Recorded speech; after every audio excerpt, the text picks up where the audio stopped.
The helicopter is the part nobody tells you. On the 6th of July, 2024, 6 motorcyclists were riding through Death Valley near Badwater Basin. It was the middle of a heat wave. The temperature in the park that day hit 128 degrees, which broke the record for that date. The old one was 127, set in 2007. Sometime in the mid to late afternoon, they started going down. All 6 of them. One of them died out there. And here is the thing that should stop you, because it is the whole reason this video exists. The National Park Service's own statement on that death includes one sentence. In the flat administrative voice, those things are always written in, and it is the most alarming sentence in the document. Due to the high temperatures, emergency medical flight helicopters were unable to respond, as they cannot generally fly safely over 120 degrees. Air ambulances do not work here in the summer. Hot air is thin air, and thin air will not hold a helicopter, and above about 120 degrees, the machine simply cannot do the job. So on the days when Death Valley is most likely to put you on the ground, the thing that comes to get you off the ground has been switched off. Not by a policy, by physics. 4 of that group were treated where they lay. 1 was driven out and taken to a hospital in Las Vegas, 130 miles away. And 1 of them was not. They were on motorcycles, which is its own trap, and it is worth understanding because it explains why this place is different from every other hot place you have been. Once the heat index passes about 99 degrees, moving air stops cooling you. Below that, wind is relief. Above it, wind is a hairdryer. So a motorcyclist doing 60 and 128 degree air is not being cooled by the wind. They are being cooked by it at speed, inside heavy protective gear they cannot take off without becoming a different kind of casualty. They were doing everything right. That is what got them. This happens every year. The park's own numbers. Somewhere between 1 and 3 people die of heat here annually, and every single week during the season, there are 1 to 3 calls for someone in heat distress. That is not the whole story of dying in Death Valley, but it is the summer story, and it is remarkably consistent. The all-time high here is 134 degrees, recorded at Furnace Creek on the 10th of July, 1913. It is the highest air temperature ever measured anywhere on the surface of this planet. And we are going to spend some time on it, because a lot of serious people think it never happened. Since record-keeping started here in 1911, the temperature has hit or passed 130 exactly 3 times. 2 of those 3 were in the last 6 years. So that is where we are going. North out of Baker on Highway 127, then west into the park in July. And we are going to stop at every place in it that the summer turns into something else. Furnace Creek, Badwater, the racetrack, Titus Canyon, Golden Canyon at 4 in the afternoon, when the walls stop giving shade and start giving back heat. A ghost town. A castle built on a gold mine that did not exist. A ranch where they found Charles Manson hiding under a bathroom sink. A family of 4 who disappeared out here and stayed disappeared for 13 years. And first, a woman who got a flat tire at a crossroads and never left. The road out of Baker is Highway 127. It goes north. Nothing about the first hour of it looks like anything. You leave Baker underneath the thermometer and turn north, and Interstate 15 goes on toward Las Vegas without you. That is the first thing worth noticing, because everything changes at that turn. The interstate is 4 lanes and it is full, and there is a service every 40 miles, whether you want it or not. Highway 127 is 2 lanes. It has a stripe down the middle and a soft shoulder, and for long stretches, nothing else at all. You are now on a road that does not have traffic. If you stop here, nothing is going to come along. The road runs north up the Amargosa Valley with the Avawatz Mountains on your left. There is a place called Dumont Dunes where the sand piles up. There is Tecopa, which has hot springs, real ones this time, which is worth saying out loud 100 miles from a diesel boiler. There is Shoshone, population under 100, which has a gas station and is the last one that matters. And then, 58 miles up from Baker, the road hits a crossroads. Highway 127 meets Highway 190. Left goes into Death Valley, right goes to Nevada. And sitting in the corner of that junction is a U-shaped Spanish colonial revival building. Adobe, single-story, arcade running along the front, in the middle of absolutely nothing. The town is called Death Valley Junction. Fewer than 10 people live here. It was built between 1923 and 1925 by the Pacific Coast Borax Company as a company town when it was called Amargosa. Borax came out of the mountains around here, and the men who mined it needed somewhere to sleep, so the company put up lodging and a community hall, Corkle Hall, for dances and movies and town meetings. And it went up alongside the Tonopah and Tidewater Railroad. If you have been on this channel before, you have met that railroad. It is the same dead line that had a station at Soda Springs, out on the edge of Soda Lake, which is where a man named Curtis Springer later built a health resort that was a lie. Two towns, 120 miles apart, both left behind by the same bankrupt railroad, both eventually taken over by one person with a vision that made no sense. They are not the same story. They are almost exactly opposite ones. In March of 1967, a Broadway dancer named Marta Beckett was driving through here with her husband. She had been on tour with a one-woman show and was on hiatus, and they came into Death Valley Junction because they had a flat tire and there was a gas station. While the tire was being fixed, she walked around. She found Corkle Hall abandoned, and she looked through a hole in the back door. What she saw was a room in terrible disrepair. Dirt, animal damage, a roof that had been letting the weather in for years, a stage nobody had stood on in decades. She rented it. Marta Beckett was born Martha Beckett in New York City on the 9th of August, 1924. She had danced on Broadway, Showboat, A Tree Grows in Brooklyn, wonderful town. She was 42 years old. She was a working professional in the largest theater market on earth, and she gave it up for a wrecked adobe hall at a crossroads in the Mojave with a population under 10. She gave her first performance on the 10th of February, 1968. 12 people came. And that, right there, is the problem she solved in the strangest way anyone has ever solved it. There is no audience here. There was never going to be an audience here. Death Valley Junction is not a place people go. It is a place people pass on the way to somewhere with a name. Some nights she would dance, and nobody at all would come. So she painted them.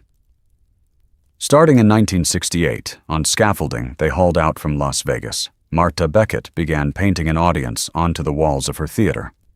Not a decoration, an audience. A 16th century Spanish court in the round, wrapping 3 walls, a king and a queen in the center of the back wall. Nobility to either side, a family of bullfighters, monks, courtesans, gypsies, a pair of nuns. Life-size. Balconies full of people. All of them turned toward the stage. All of them looking at her. She painted trompe-l'oeil red velvet drapery and carved gilded woodwork on the stage walls, so the room would look like a theater that money had built. She put 2 of her own cats in it, Tuxedo and Rhubarb, asleep on red velvet cushions in the bottom corners. The walls took her 4 years.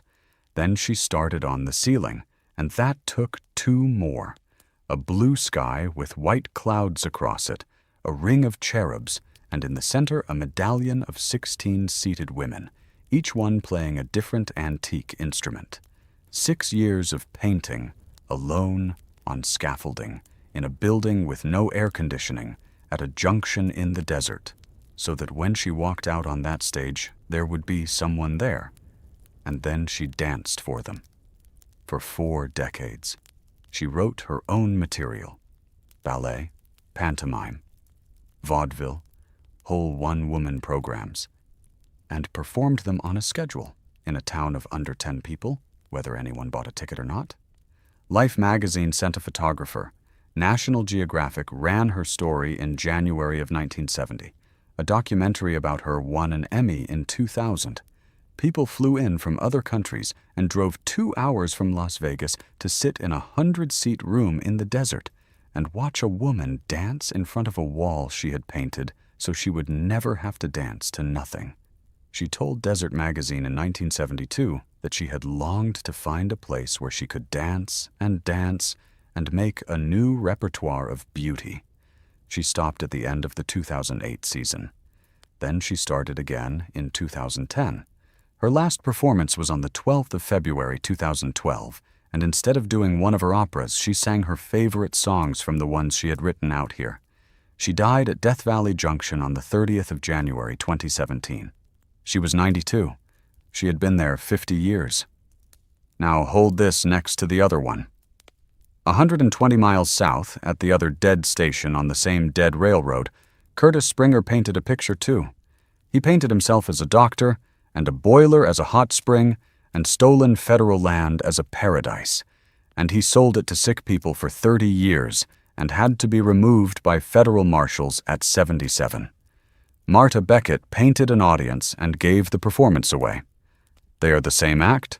Both of them looked at an empty building at a dead railroad stop in the hottest desert in North America and decided to construct something that was not there. The difference is only in the direction it faced. Springer built a lie for other people to buy. Beckett built a lie for herself and told everyone, and the telling was the whole point. The building is still there, in the corner of the junction. It is sinking slowly, the way Adobe does. The nonprofit she left behind is fighting the walls and the plumbing and the roof to keep her murals in one piece. There is a mural in the lobby she painted years ago that shows a sun-washed desert, framed by a painted archway, as if the wall had opened onto the landscape outside. That is the last thing in the building. It is a painting of the desert, in a building the desert is taking back, made by a woman who painted a room full of people because there were none. Turn left. Highway 190 goes west from here. The park entrance is ahead and there is no gate on it, and no one is going to stop you, and it is 121 degrees. Highway 190 drops. That is the sensation you should be paying attention to over the next 40 minutes. Not heat, not scenery. Descent. You came over Daylight Pass country at a few thousand feet, and the road spends the rest of the morning giving that back. And every 1,000 feet you lose, the air gets denser and hotter, and the temperature climbs about 5 degrees, and there is no bottom to it until you are below the ocean. Furnace Creek is at 190 feet below sea level. There is a visitor center here, and a ranger station, and a resort with a golf course. The lowest golf course on Earth, kept green in the hottest place on Earth, which is its own conversation. There are palm trees. There is a gas station charging what a gas station 120 miles from anywhere charges. And there is a sign. Not a road sign. A digital thermometer outside the visitor center displaying the current temperature. And there is almost always a line of people waiting to be photographed standing next to it. That is the ritual. That is what people drive out here in July to do. They want the number on their phone with their face next to it as proof. One visitor, on the July weekend in 2024, when a motorcyclist died at Badwater, told a reporter it was like Christmas Day for him. He had wanted to come out here in summertime his whole life. He was on his way to the visitor center to get his photograph taken beside the sign. Everyone here is chasing a number, and the number they are chasing is 134. On the 10th of July, 1913, at a place called Greenland Ranch, a borax company property near where you are standing, an observer wrote down a maximum temperature of 134 degrees Fahrenheit. It is the highest air temperature ever recorded on the surface of the Earth. The World Meteorological Organization, the United Nations body that keeps and verifies global climate extremes, lists it as the world record. It has stood for over a century. The park's entire identity is built on it. So is the thermometer in Baker, 134 feet tall on purpose. A great many meteorologists think it never happened. The man who has done more than anyone to make that case is a weather historian named Christopher Burt. And there is a reason his name carries weight here that is going to make this whole thing much stranger in a moment. Burt worked with a geographer named William Reed, who has been chipping at this record since the 1980s when he first went after it in his master's thesis. In 2016, Burt published their investigation, and the conclusion was not hedged. It was, they wrote, essentially not possible from a meteorological perspective for Death Valley to have reached 134 degrees on the 10th of July, 1913. Here is what they found, and it is not one problem. It is 6. First, nothing around it agrees.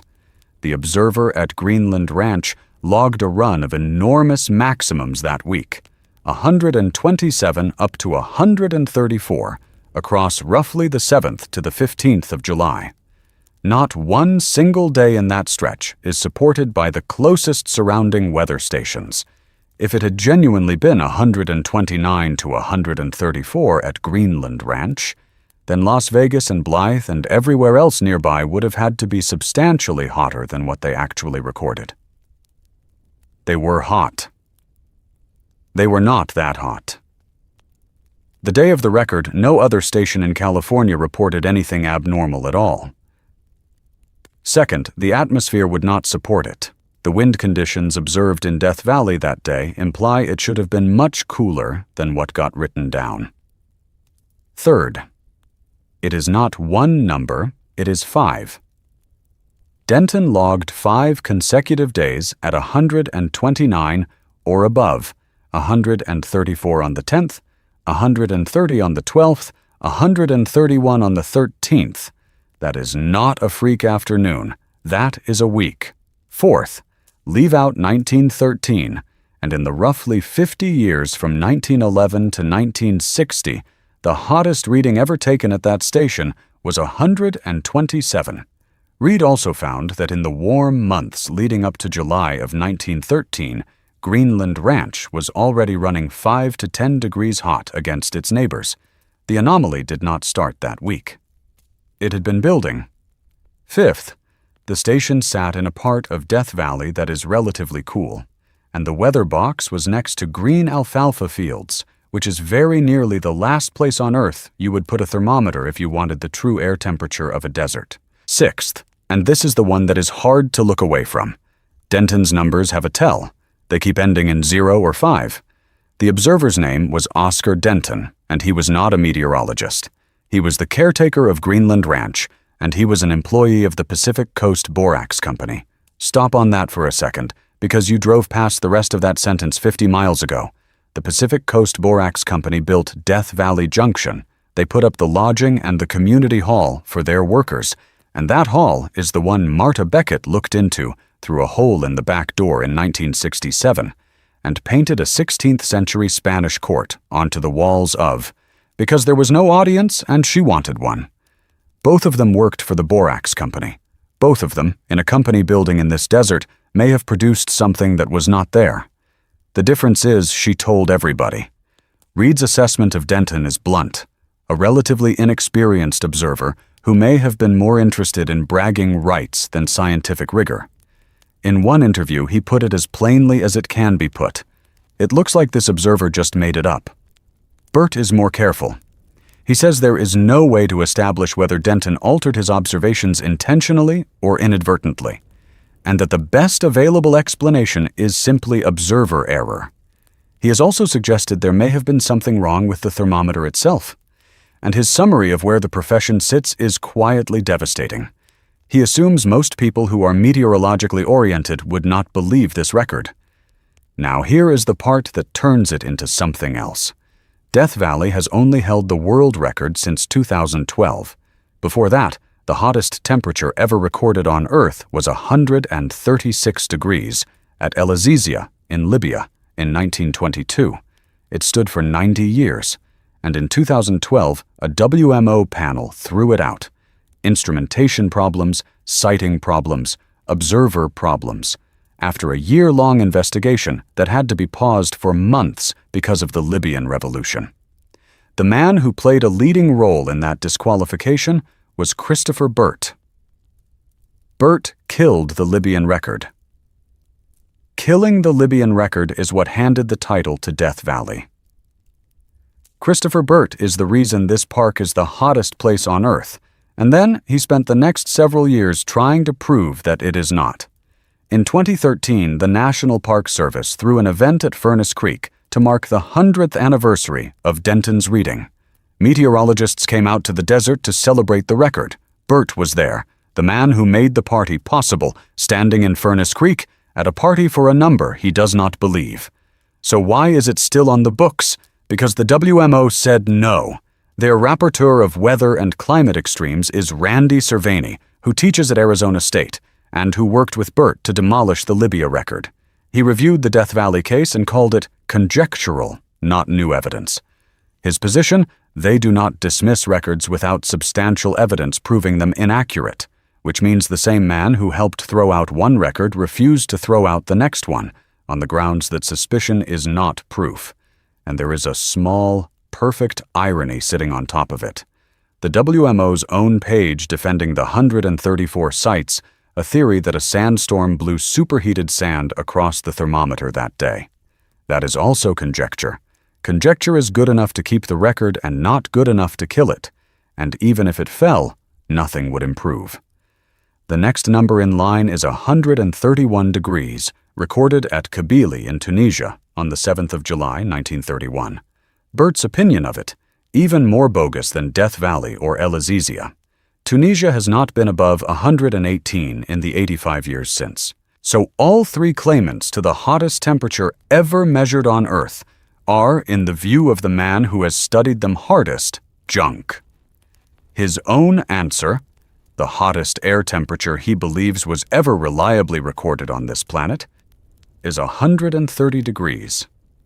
Death Valley, July of 2021. There was another 130 here on the 16th of August, 2020.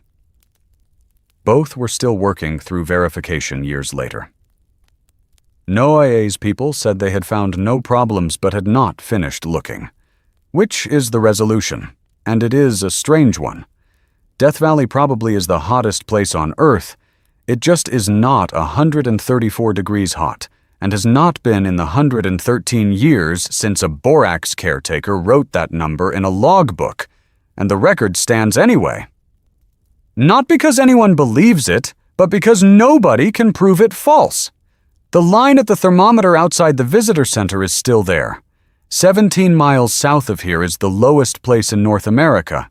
It is a parking lot, a boardwalk, and a flat white plain. And there is a wheelchair ramp onto it, and the Park Service asks you not to walk out there after 10 in the morning. Badwater Road runs south out of Furnace Creek along the valley floor, and 17 miles down it, there is a parking lot. That is the first thing to understand about this place, and it is the whole problem. It is a parking lot, paved with big spaces for RVs and tour buses, and a vault toilet, and an ADA-accessible ramp leading down to a wooden boardwalk. You do not hike to Badwater Basin, you park at it. At the bottom of the ramp, there is a small pool of water, spring-fed, sitting in the salt. That pool is where the name comes from. The story is that an early surveyor brought a mule through here, and the mule refused to drink, so it went on the map as bad water, which is a slander because the water is not bad. It is just extremely salty. Things live in it. There is a snail in that pool, the Badwater snail, that exists there and nowhere else on Earth. Around the rim there is pickleweed, which has worked out how to tolerate salt. Beyond the boardwalk, the salt goes flat and white, and does not stop for 200 square miles. You are standing 282 feet below sea level. This is the lowest ground in North America. And because everybody needs to be told that in a way they can feel, someone went up onto the cliffs of the Black Mountains behind the parking lot and put a small sign on the rock at the elevation of the ocean. Turn around and look up. It is way up there. That is where the sea would be. Then turn back and look west, across the salt, at Telescope Peak in the Panamint Range. 11,049 feet. That summit is more than 2 vertical miles above the ground under your shoes, and it is right there. The Park Service's own line about it is that nowhere else in America can you see that much vertical relief across that little horizontal distance. You are at the bottom of the deepest hole on the continent, looking up at the sea, with a 2-mile mountain in your sight line. Now the physics of the hole, because the hole is what makes this the most dangerous ground in the park. Air heats as it sinks. Every foot you drop, it gets denser and hotter, and Badwater is the bottom. There is no lower place for the heat to go. It pools here. Whatever the temperature is at Furnace Creek, it is worse here. Then the salt does the rest. It is white, and it is flat, and it takes the sun that has already crossed 120 degrees of air and reflects it straight back up into you. You are being cooked from above by the sky and from below by the ground, and there is no shade anywhere within 5 miles in any direction, because it is a salt pan and nothing grows on it, and the numbers underneath it are absurd. Badwater gets about 1.9 inches of rain a year. Its potential evaporation rate is 150 inches a year. That ratio is roughly 80 to 1. It means that a lake here 12 feet deep and 30 miles long would be gone inside a single year. That is not a hypothetical. There was one. Lake Manly filled this basin during the Ice Age and evaporated tens of thousands of years ago, and the salt you are standing on is what it left. The lake is named after William Lewis Manly, who came through with a wagon party in 1849, and we will come back to him and to what happened to those people, because they are the reason this valley has the name it has. So, the lowest, hottest, driest, most reflective, least shaded surface in North America, with a wheelchair ramp onto it. Here is what the Park Service actually tells you about walking on it. The route to the edge of the salt flat is 1 mile round trip. 40 minutes, they rate it easy. Elevation gain, flat. Boardwalk, then open route. And then, in capital letters, hiking not advised after 10 a.m. in the summer. 10 in the morning, on a 1-mile flat walk that they themselves call easy. That is the trap, and it is very well built. Nothing here announces itself as a hike. There is no trailhead sign with a difficulty rating and a mileage. There is no ranger at a gate asking how much water you have. There is a boardwalk and a handrail, and a paved lot and a toilet, and beyond it a flat white surface with people already out on it in the distance, walking around taking pictures. It looks like an overlook. It looks like the kind of place you spend 15 minutes. So a person who would never in their life set off up a mountain in July walks out onto that salt in sandals with a phone and no water, because it is flat and it is short, and everyone else is doing it, and the distances lie. That is the other half of it. There is nothing out on that pan to give you scale. No tree, no rock, no building, nothing of a known size. So your eye has nothing to measure against. The mountains on the far side look like they are 20 minutes away. They are miles. People report walking out, feeling fine, turning around, and finding they can no longer see another human being. One visitor put it plainly after a 100-degree April afternoon. He kept walking, and when he finally stopped and turned around, there were no other signs of human life at all. That was April. That was 100 degrees. That is a mild day here. Then add the thing from the opening of this video. Above a heat index of about 99 degrees, moving air stops cooling you. So the breeze coming across that salt pan at 125 degrees is not helping. It is doing the opposite of helping, continuously, from every direction, with nothing to hide behind. And if it goes wrong out there in July, the helicopter is not coming. Above 120 degrees, the machine cannot fly. Someone has to walk out and get you, on foot, across the salt, in the same conditions that put you down, which is what happened on the 6th of July, 2024. 6 motorcyclists were in this area, on Badwater Road in the mid to late afternoon, when the temperature hit 128 degrees, the hottest that date has ever been recorded here. They all went down. 4 were treated where they were. 1 was driven 130 miles to a hospital in Las Vegas with severe heat illness. And one of them died at the lowest point in North America, on the day the tourists at Furnace Creek were queuing to photograph the number. The park superintendent's statement afterward is a small masterpiece of restraint. He said that while it is a very exciting time to experience potential world record-setting temperatures in Death Valley, they encourage visitors to choose their activities carefully, avoiding prolonged periods outside of an air-conditioned vehicle or building when temperatures are this high. That is a national park asking people, in writing, to please stay in the car. The salt is beautiful, it really is. It cracks into hexagons, pressure ridges pushed up as groundwater rises through the deposits and evaporates, and the crystals grow against each other. And it goes on to the horizon in every direction, blinding white under a white sky, and there is nothing else like it on this continent. It is a 40-minute walk, and it is rated easy, and the Park Service would like you to stop doing it before 10 in the morning. Back up Badwater Road. 9 miles north, there is a place where the salt is not flat at all, and past that, a canyon that people walk into at 4 in the afternoon.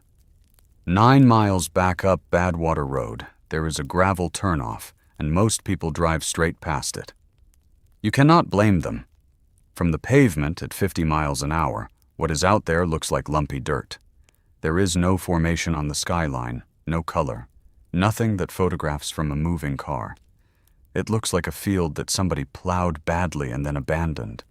Go a mile and a bit down that dirt road anyway, and park, and get out. You are standing in the middle of it now, and there is no way to describe this ground except to say that it is wrong. It is salt. The same salt as Badwater, but it has grown. The whole surface in every direction out to the mountains is a field of jagged crystalline spires. Some of them 2 feet high, all of them serrated, none of them level. It is not a landscape. It is a texture, and it is at the scale of a horizon. Nothing about it is walkable. There are no trails out here, and the Park Service does not particularly want you leaving the parking area because these formations are sharp enough that falling on them will cut you open or break something. In 1934, when this became a national monument, the Park Service put out a guidebook. Somebody writing it looked at this and wrote that only the devil could play golf on such rough links. It was a joke. It was a throwaway line in a government pamphlet. It is now the name on the federal map. Nobody remembers who wrote it. Here is why it looks like this, and it is one of the finest small facts in the park. Badwater floods. Not often and not for long, but a few times in a decade a storm dumps enough water onto the valley to put a sheet of standing water across the salt pan, and that water dissolves the top of the salt and lays it back down flat. That is why Badwater is a smooth white plain you can walk across in sandals. It gets ironed. The Devil's Golf Course is a few feet higher. That is the whole explanation. It sits just above the flood line. The water never reaches it. It has not been ironed in thousands of years, so instead, the salt does what salt does when nothing interferes. Brine rises up out of the mud underneath by capillary action, the same physics that pulls water up a paper towel, and reaches the surface and evaporates almost immediately in air that is 120 degrees and leaves its salt behind. And then it does it again, and again, and the crystals grow upward against each other into spires. They grow about an inch every 35 years. So, a 2-foot pinnacle out there has been building since roughly the time of the First Crusade. And it is one of millions, and they cover 40 miles of valley floor, from the ruins at Ashford Mill up to the Salt Creek Hills. 3 feet of elevation is the entire difference between the most photographed surface in this park and a field of blades that nobody can cross. Now stand still and stop talking. On a hot afternoon, this place makes a sound. It is a fine, continuous, metallic popping and pinging, coming from everywhere at once and from nowhere in particular, like a distant fire, or ice in a glass, or a tin roof going in the sun. That is the salt cracking. Billions of individual crystals, expanding as the heat goes into them, and contracting as it comes out, and bursting apart from the stress, constantly, all around you. You are hearing the temperature. That is not a poetic way of putting it. It is the literal mechanism. The ground is loud because it is hot, and it gets quieter when it cools, and it is the one place in Death Valley where the heat is not a number on a sign or a feeling on your skin, but an actual audible event happening in the dirt. People stop talking when they notice it. It is almost always the thing they remember. And then there is what is underneath. Before this was a national monument, before 1934, before the guidebook and the joke, the Pacific Coast Borax Company came out here and drilled exploratory holes, looking for something worth taking. That is the third time that company has come up on this drive. They built the town at Death Valley Junction, where Marta Beckett painted an audience onto the walls of their community hall. They employed Oscar Denton, the caretaker who wrote down 134 degrees at Greenland Ranch and may have made it up. And they drilled here. What they found was that the salt and gravel do not stop. The beds go down more than 1,000 feet. Later work suggests that in places it may reach 9,000. 9,000 feet of salt. Almost 2 miles of it straight down under the spires. Because this was a lake.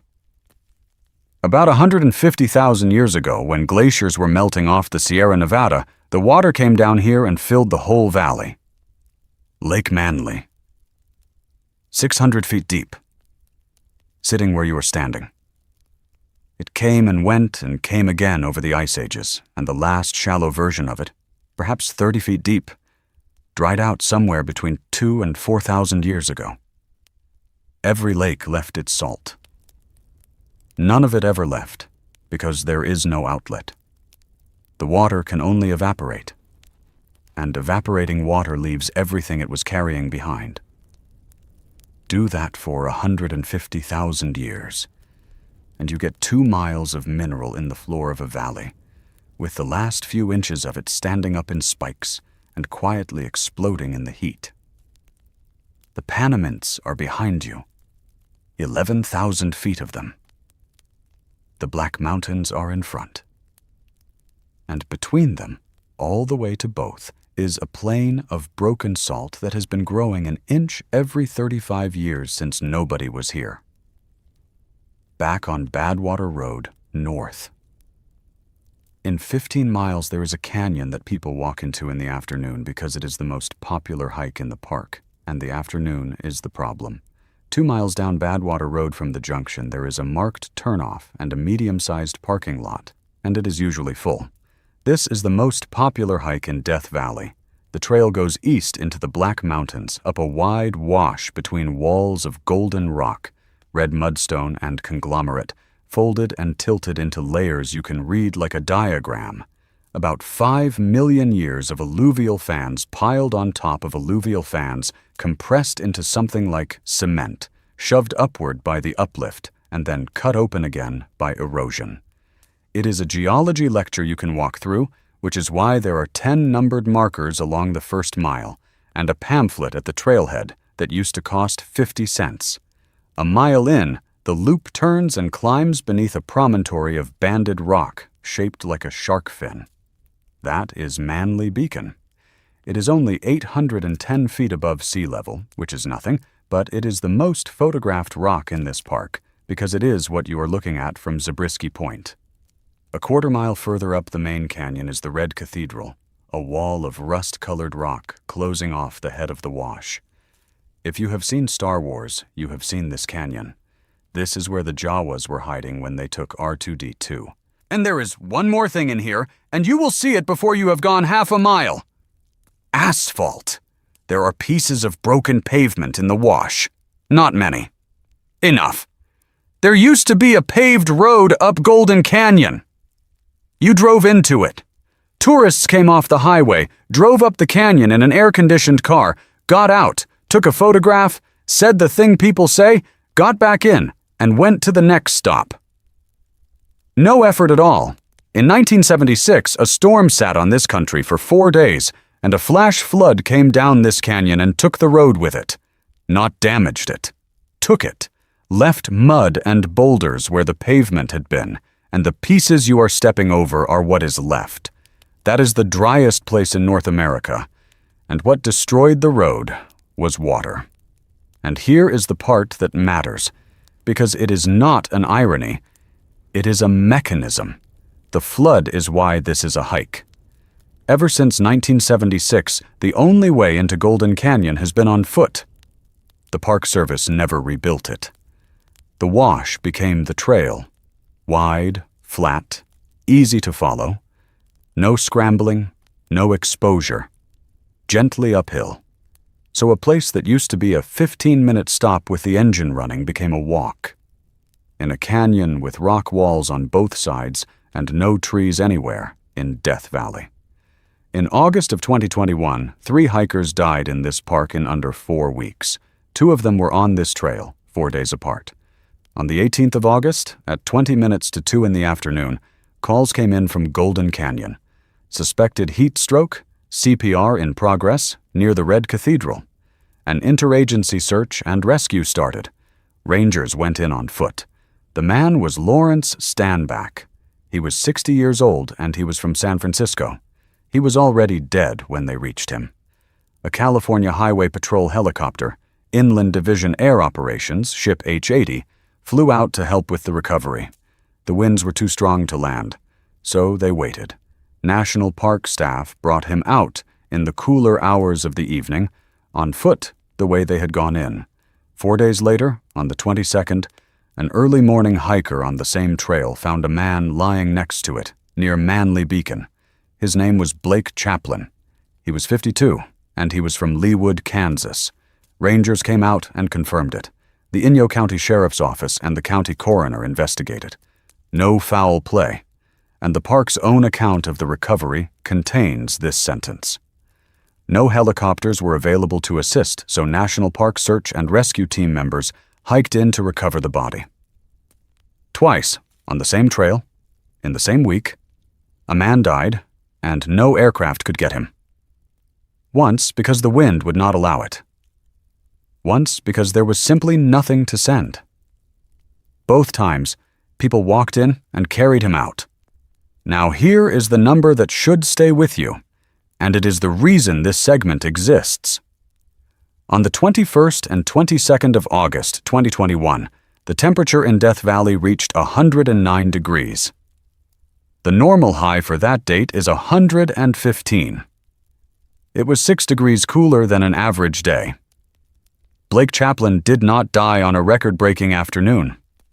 He did not die during a heat emergency with warnings on the radio and the visitor center handing out flyers. He died on a mild one. 109 in Death Valley in August is the kind of day the park staff would describe as a break. The park said so afterward, in the most careful language available, although these temperatures may be cooler compared to a typical Death Valley summer day, precautions should still be taken. That is the trap in this canyon, and it is a different trap from Badwater. Badwater kills you with emptiness. No shade, no scale, a white pan that reflects the sun back into your face and nothing to hide behind. Golden Canyon kills you with the opposite. It has walls. It looks like shelter, but the walls are rock, and rock absorbs sun all day and then radiates it back out in every direction from both sides all afternoon. By 4 o'clock, a narrow canyon in the Black Mountains is not shade. It is an oven with the door open, and you are inside it, and the stone around you is giving back everything it took since sunrise. And you are walking uphill, slowly, because there is no bad footing, and no exposure, and no reason to hurry, and because the sign at the trailhead says this loop is 4 miles, and 4 miles is nothing. 4 miles is nothing at 70 degrees. There is no water on this trail. There is no shade on this trail. There is no cell service worth relying on in this park. And if you go down out there, the thing that comes for you is a person, on foot, at whatever speed a person can move in 109 degrees. Because the helicopter needs the air to be under 120, and the wind to be calm. And on the 2 days in 2021 when it was needed on this exact trail, it was neither. The trail is beautiful. That has to be said, because it is why everybody is out here. The rock genuinely does go gold in the low sun. The layers are legible. The red cathedral is worth the quarter mile. The whole thing is one of the great short walks in the American desert, and in November it is a delight, and there is a reason the parking lot is full. But look at what it is named after. Manly Beacon is named for William Lewis Manly. Manly was a member of the wagon party that came into this valley in 1849 and got trapped. He and one other man walked out of here, across the Panamints, across the Mojave, all the way to a settlement, and got supplies, and then they came back into the valley and led the survivors out alive. He is the reason anybody got out. He is the reason we know the story. The most famous rock in Death Valley is named after the man who beat it. Blake Chaplin was found at the foot of it on an easy trail on a cool day. Back down to the car. It is 9 miles north to Furnace Creek, and then the road turns west, and there is a place out there that is going to take 3 hours of dirt to reach. And the reason people go is that the rocks move. To get to the racetrack, you leave the pavement past the north end of Highway 190 and drive 27 miles of dirt. It is not a bad road in the sense of being steep or exposed. It is bad in the sense that it is made of sharp rock, and it will cut your tires open, not wear them out. Cut them. The Park Service asks for high clearance, 4-wheel drive, and heavy-duty tires, and people with all three still come back on the spare. Here is the rest of what the park says, and read it as what it is, which is a list of the ways this goes wrong. Road conditions are variable at best. Do not attempt a trip to the racetrack without plenty of fuel and water. There is no cell phone service in the area. Be prepared for the possibility of spending the night if your vehicle becomes disabled. Be prepared to spend the night.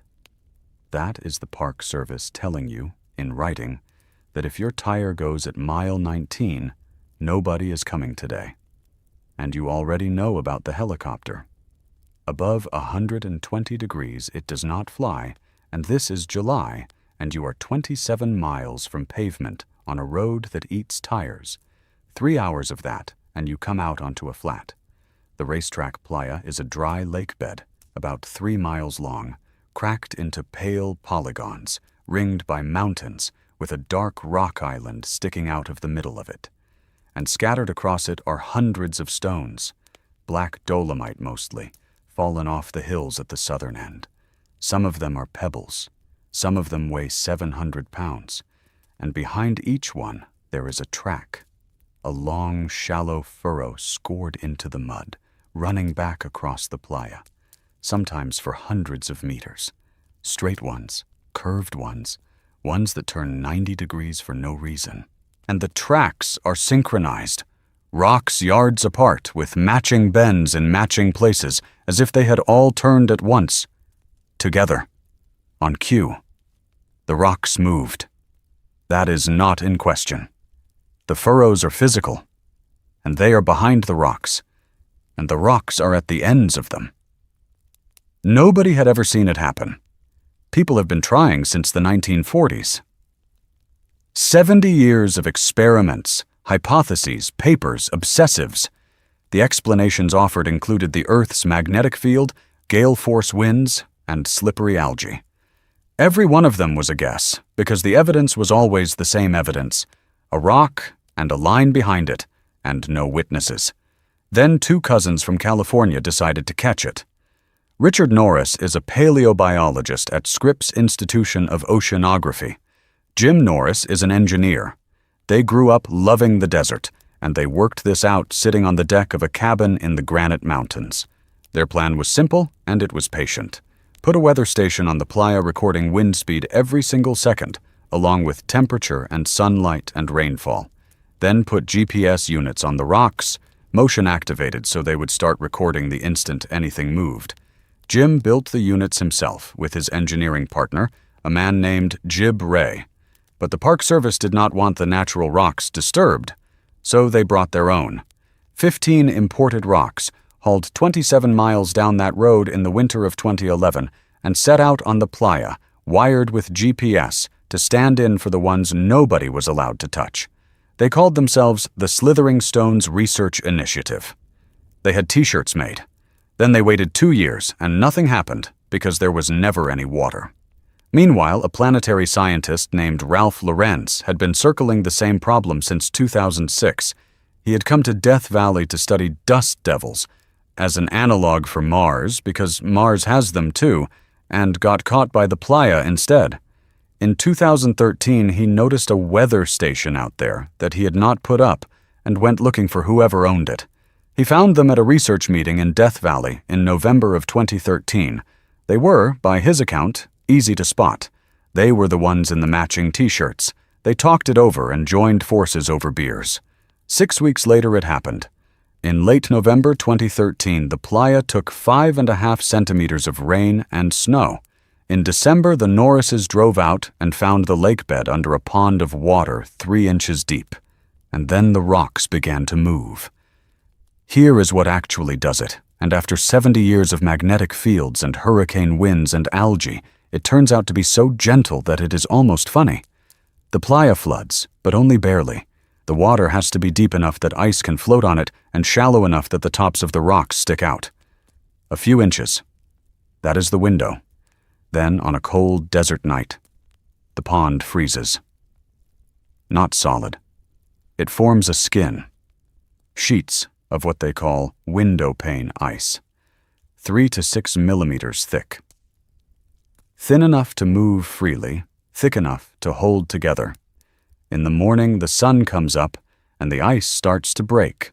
It cracks into big floating panels, drifting on the water, with the rocks poking up through them. And then a light breeze comes across the playa. 3 to 5 meters a second. That is a breeze you would describe as pleasant. It is not enough to move a pebble on dry ground, let alone 700 pounds of dolomite. But it does not have to move the rock. It has to move the ice. The panels get shoved by the wind, and they push against whatever is sticking through them, and they bulldoze the stones across the soft, wet mud at 2 to 5 meters per minute. Slower than you walk. Slow enough that a person standing there might not notice it happening. The rocks hydroplane on the mud. The ice steers. The trails bend where the water underneath is flowing.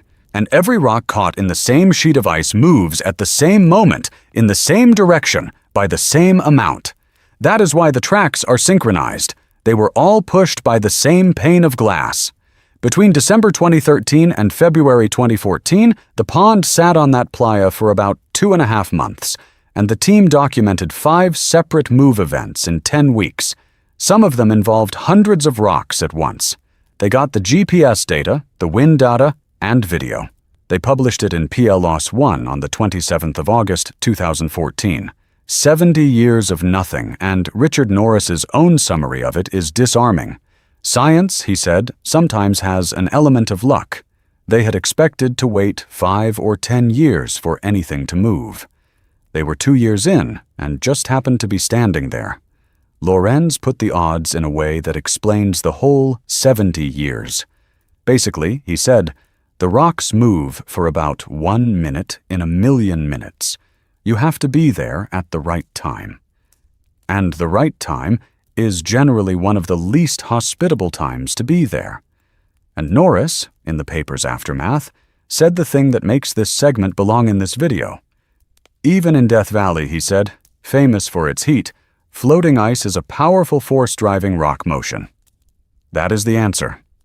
The most famous mystery in the hottest place on Earth is caused by ice, which means that right now, in July, standing here at 120 degrees on a lake bed that has not had water on it in months, you are looking at something that cannot happen. The tracks are still there. The rocks are still at the ends of them. The mud holds a furrow for years.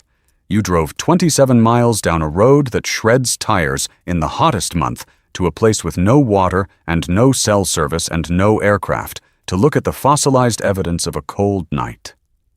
There is nothing here in summer. That is the point of coming. Back up the dirt. It is a long way to pavement, and then the road turns north toward a canyon you can only drive one direction, and a town that died twice. The turnoff is on the Nevada side, 6 miles out of Beatty, off Highway 374, 27 miles of gravel, and it goes one direction only, east to west, Nevada into California. There is no coming back up it, and there is nowhere to turn around, and once you are on it, you are on it for 2 to 3 hours with no cell service. It climbs from 3,400 feet at the highway up 15 miles through the Grapevine Mountains to a saddle at 5,200 called Red Pass, where the hills go the color of rust, and you can see a very long way into 2 states. Then it drops. In the 1920s, somebody described this as one of the grandest and most rugged drives on the American continent, and that has not stopped being true. The canyon is named for Morris Titus. He was a mining engineer, and in the summer of 1905, he went into this country and disappeared in the heat. They never found him. They named the canyon after him instead. 16 miles in, the road drops off Red Pass to 4,000 feet, and there is a pullout on the right, and some rusted tin buildings scattered in the brittle bush. This is Lead Field, and this road, the grandest and most rugged drive on the American continent, the one you are on that you cannot turn around on, exists because of a lie a man told about this spot. Here is the true part first. In late 1905, 2 miners staked 9 lead and copper claims in Titus Canyon and carried samples over to rhyolite that assayed as high as $40 a ton. That is real. There is lead in these rocks. A company bought the claims and started developing. And then everybody did the arithmetic, and the arithmetic was fatal. It costs more to haul the ore out of here to a smelter than the ore is worth. So they stopped. The claims sat for 20 years because the metal was real and the geography was impossible. In March of 1924, 3 prospectors came back through, staked it again, and sold to a man named John Salisbury, who founded the Western Lead Mines Company. The company improved a road and put up a boarding house. Then, in February of 1926, Charles Courtney Julian bought in and became president. Julian was an oil promoter out of Southern California, and he was famous, and the line that follows him around in the histories is that C.C. Julian could have sold ice to an Eskimo. What he did here is a masterpiece, and every piece of it is documented. First, he went into the prospect tunnels and blasted them out, and then he salted them. Salting a mine means putting the valuable rock into the hole yourself so that anyone who comes to look will find it.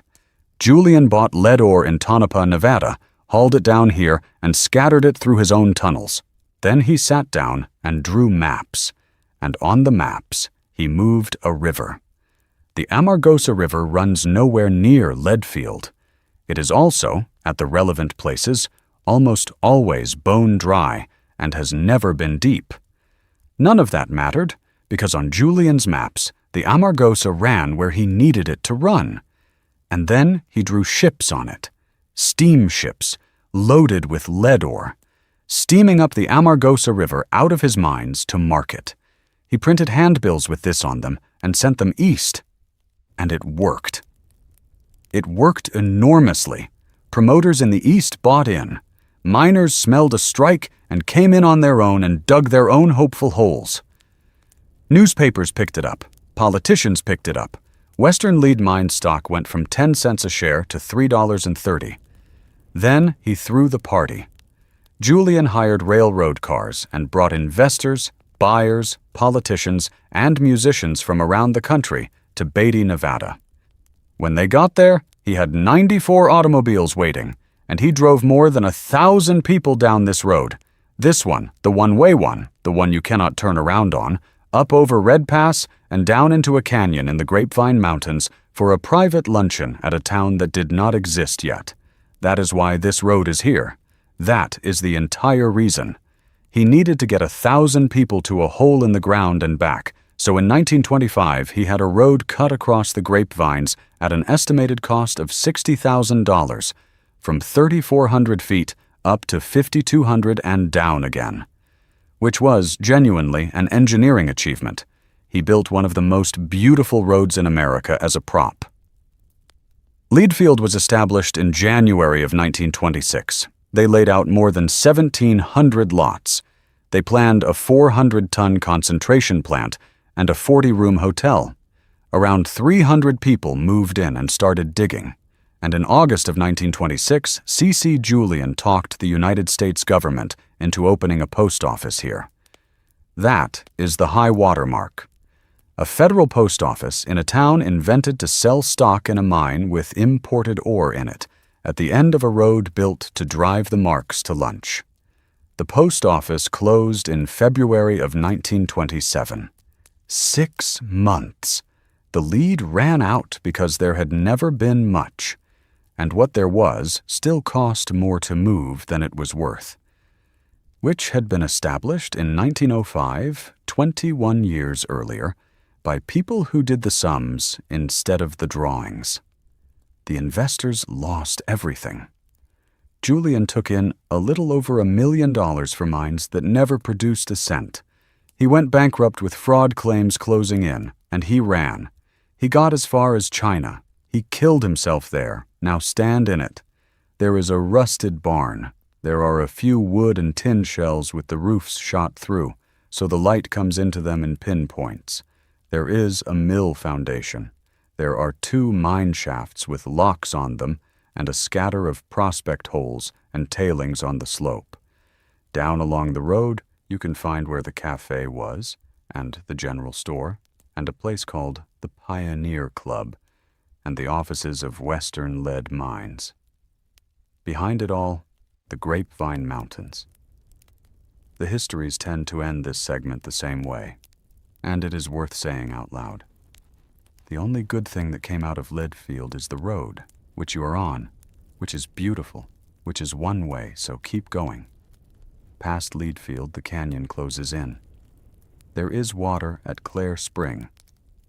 Actual water in Death Valley, which is why there are petroglyphs on the rock there, cut by people who knew about it thousands of years before anybody drew a steamship. And then the Narrows.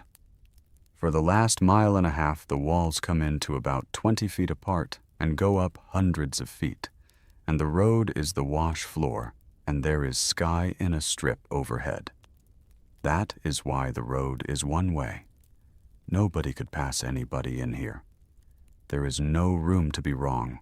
You come out of that slot onto the open valley floor like something being poured out of a bottle, and the whole of Death Valley is in front of you. And behind you, 16 miles back up a road you cannot re-enter, is a post office the federal government built for a man who drew ships on a dry river. 6 miles from where you started this road, on the Nevada side, there is a town that failed honestly. It had 3-story stone buildings and a stock exchange, and 8,000 people, and it lasted about as long as Leadfield did. We are going to double back for it, because there is a house there made out of bottles. 4 miles outside Beatty, just over the eastern line of the park, there are 3-story buildings standing in the creosote with no roofs on them. This is rhyolite. It is named after the volcanic rock the whole area is made of. It is not inside Death Valley National Park. It is BLM and private land in Nye County, Nevada. And there is no gate and no fee and nobody at all. In August of 1904, a prospector named Frank Harris, who everybody called Shorty, and a man named Ed Cross found gold in these hills. The strike got called the Bullfrog, and the mining press started reporting assays of $3,000 a ton, and that was that. What happened next is the part people do not believe. Rhyolite was not a mining camp. Rhyolite was a city. By 1907, 3 years from 2 men with a pan, it had concrete sidewalks. It had electric lights, water mains, and telephone lines. It had a hospital and a school and a public swimming pool. It had police and fire departments and 2 churches and multiple newspapers. It had 3 banks and a stock exchange. It had an opera house running Saturday night variety shows and baseball games, and tennis, and dances, and a symphony. In 1906, a woman styling herself, Countess Morajeski, opened an ice cream parlor and called it the Alaska Glacier. And in 1908, they put up the John S. Cook and Company Bank on Golden Street. 3 stories, $90,000, Italian marble stairs, imported stained glass. Brokerage offices inside it. The post office inside it. Charles M. Schwab, the steel magnate, one of the richest men in America, bought the Montgomery-Shoshone mine in 1906 and started pouring money in. They built a 2-story, 8-room schoolhouse because they expected more children. None of it was a lie. That is the thing to hold on to here. There was real gold. There was a real strike, a real mine, real ore, real assays, and one of the great industrialists of the age putting real capital into the ground. Nobody salted anything. Nobody drew a steamship on a dry river. It lasted about as long as Leadfield did. Here is what took it apart, and almost none of it happened here. 400 miles west, in April of 1906, San Francisco fell down, and the money that had been flowing east into Nevada gold turned around and went back to California to rebuild a city, and the rail service that Rhyolite depended on got disrupted in the process. Then, in 1907, there was a financial panic, and the credit that mine development runs on tightened everywhere at once. Then, the ore itself started to fail. The high-grade stuff was thinning by 1908, and investors in the Montgomery-Shoshone commissioned an independent study of the mine, and the study came back and said it was overvalued, and the stock collapsed. By 1909, Schwab's mine was running at a loss. In March of 1911, it closed for good. By 1920, there were 20 people living in Rhyolite. The schoolhouse was barely used before it was empty. So, a fraud 16 miles that way lasted 6 months, and a real city with a stock exchange and a symphony, and Charles Schwab's money lasted about 6 years, and both of them are rusted tin and open windows now. Honesty bought Rhyolite 5.5 more years than Leadfield got. That is all it bought. 2 buildings came through intact. One is the railroad depot, Las Vegas and Tonopah, which tells you everything about what this town thought it was. In 1937, somebody reopened it as the Rhyolite Ghost Casino. Later it became a museum and gift shop, run by one of the 16 full-time residents who reoccupied this place in the 50s and 60s. The other one is the house made of bottles. In September of 1905, a man named Tom Kelly started building it. He was Australian, and he was 76 years old. His problem was simple, and it is the reason this thing exists. Rhyolite had no wood. The railroad had not arrived yet, so lumber had to come in by wagon, and the freight cost more than the boards. And the only tree growing anywhere nearby is the Joshua tree, which is not a tree at all. It is a yucca, and it is useless for building anything. So Kelly looked around at what this town had in unlimited supply. Rhyolite had about 50 saloons. He collected 50,000 bottles in under 6 months. Beer, mostly. Adolphus Busch. Also wine, sarsaparilla, mineral water, medicine, and Worcestershire sauce. He laid them in rows and mortared them together with mud. And by February of 1906, he had a 3-room house with a porch and gingerbread trim, plastered inside like a proper city home. To the miners of Rhyolite, that was a castle. And there is one detail in it that is better than the whole rest of the story. Water was expensive out here. Kelly was not going to waste it, so he did not wash the bottles. The residue is still in them. Beer, medicine, and wine, dried into the glass, over a century old, and you can see it. One of the bottles in that wall still has the bodies of crickets in it that died before the First World War. Kelly was pushing 80 and he never lived in it. He finished it and raffled it. $5 a ticket. A family named Bennett won the house and lived in it until 1914. Then everyone left. In 1925, Paramount Pictures came out here because the ruins of Rhyolite were a ready-made Western set and they were free.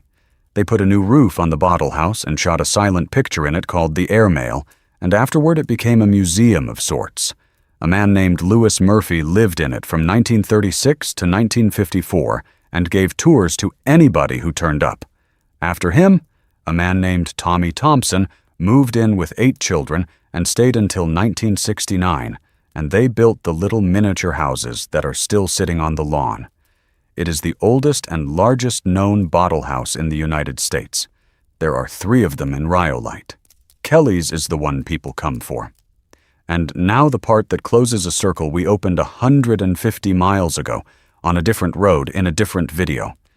At some point, a man came out here with a camera and photographed this house. His name was Walter Knott. He had worked as a carpenter in Calico, California, as a young man. His uncle had helped found the Silver King mine that built the place. He went on to open a berry farm in Buena Park and a restaurant, and then a ghost town for people to look at while they waited for the chicken. In 1951, he bought the real Calico and rebuilt it out of period photographs as a tourist draw between Barstow and Las Vegas. And in 1953, he built a bottle house in it. 5,419 bottles, copied from the one you are standing in front of. Calico never had a bottle house. There is no evidence it ever did. Knott knew that, and his recorded position was that bottle houses had existed in mining towns, so it was not inappropriate. So this one, the real one, built by a 76-year-old Australian who could not afford lumber, out of the empties of 50 saloons, with the beer still dried inside the glass, got a new roof from a movie studio and became a set. And the copy, in a town rebuilt from photographs, 400 miles south, is in a state historical landmark and sells supplies for dogs. Kelly's has almost 10 times as many bottles. Back into the park. 30 miles or so, and there is a castle in a canyon on the north end of this valley, built for $2 million by a man who did not own it, for a man who claimed a gold mine that was never there. At the north end of the valley, up in Grapevine Canyon, there is a Spanish colonial mansion. Red tile roof. Bell tower. Clock tower. Wrought iron. $2 million of it, sitting in a canyon in Death Valley, 100 years old, with original furniture still in the rooms. Before it closed, 100,000 people a year came up here to look at it. It is called Scotty's Castle. Scotty did not build it, did not pay for it, and did not own it. Walter E. Scott was born in Cynthiana, Kentucky in 1872. He got good on a horse, and he spent about 12 years as a rough rider in Buffalo Bill's Wild West show.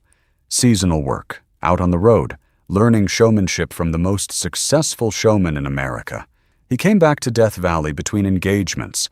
In 1902, he left the show for good. And then he worked out what to do with what Buffalo Bill had taught him. The con was this. Scotty would find wealthy men back east and sell them shares in his gold mine in Death Valley.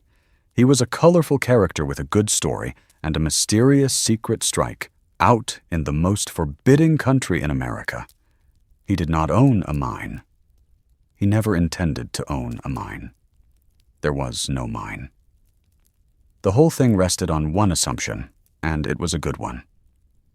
Nobody rich enough to invest was going to come out to Death Valley to check. He collected thousands of dollars this way. Most of his investors eventually got wise and dropped out, and then he found Albert Mussey Johnson. Johnson was born in Oberlin, Ohio, in 1872, the same year as Scott. He studied civil engineering at Cornell, where he met Bessie Penniman and married her.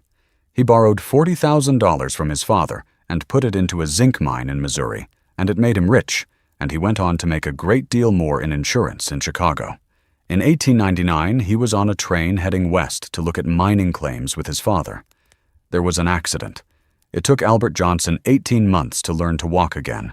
He had a limp and other health problems for the rest of his life. And that is why Scotty picked him. Scotty knew about the accident. A crippled Chicago insurance man was the perfect mark for a mine that did not exist, because a crippled Chicago insurance man was never going to make it out into Death Valley to look. Johnson came out in 1906, so Scotty, improvising, staged an ambush. He arranged a gunfight with bandits out in the desert to frighten his investor into turning around and going home. Johnson did not turn around. He got to the site. There was no mine. There was never a mine. Standing in Death Valley, having been shot at by a hired man, Albert Johnson understood exactly what had been done to him. And then he did the single, strangest thing anybody does in this entire video. He stayed.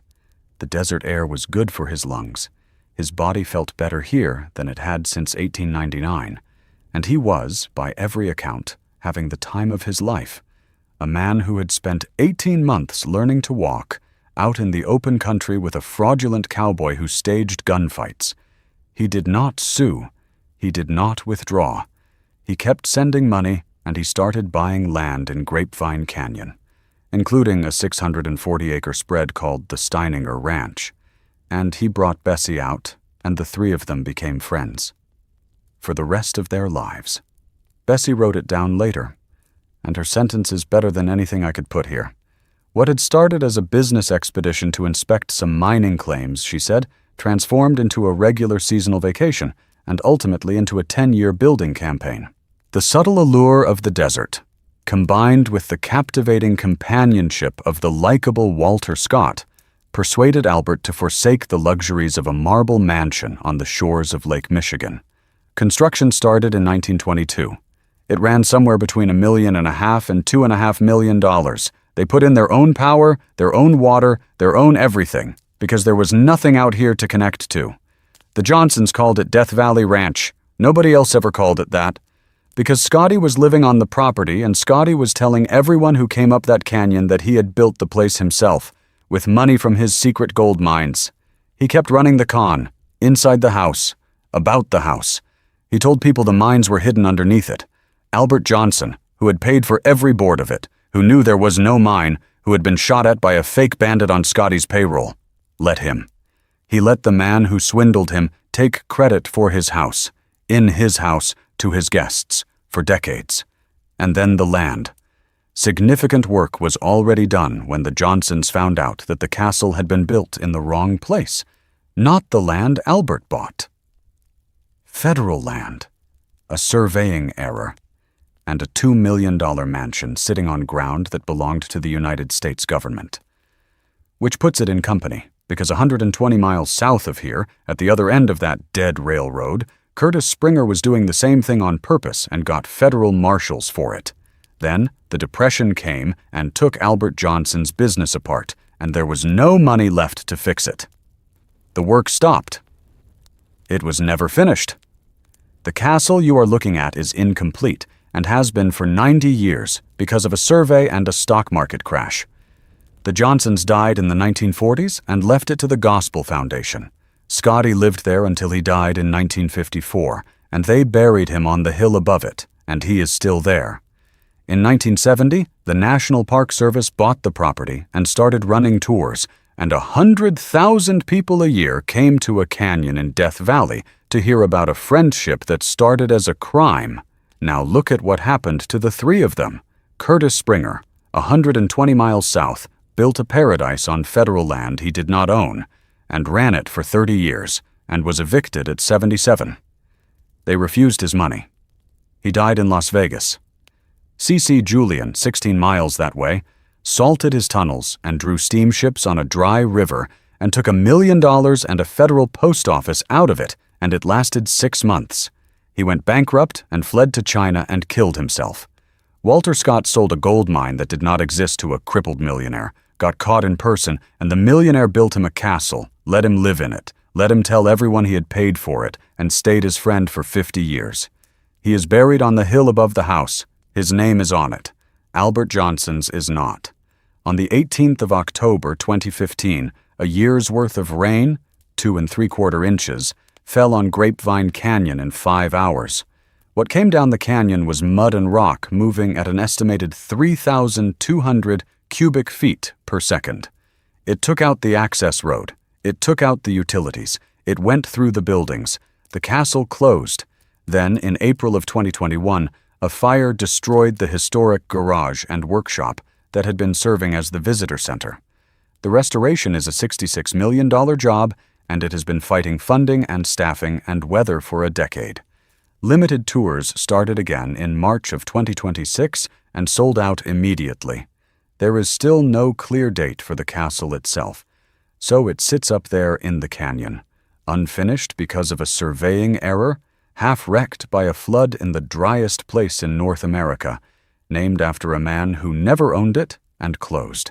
19 more miles north and west, there is a hole in the ground half a mile across, and it is the wrong kind of hole.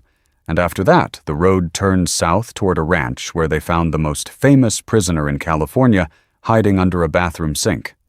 There is a paved road to it and a parking lot on the rim, which does not prepare you at all.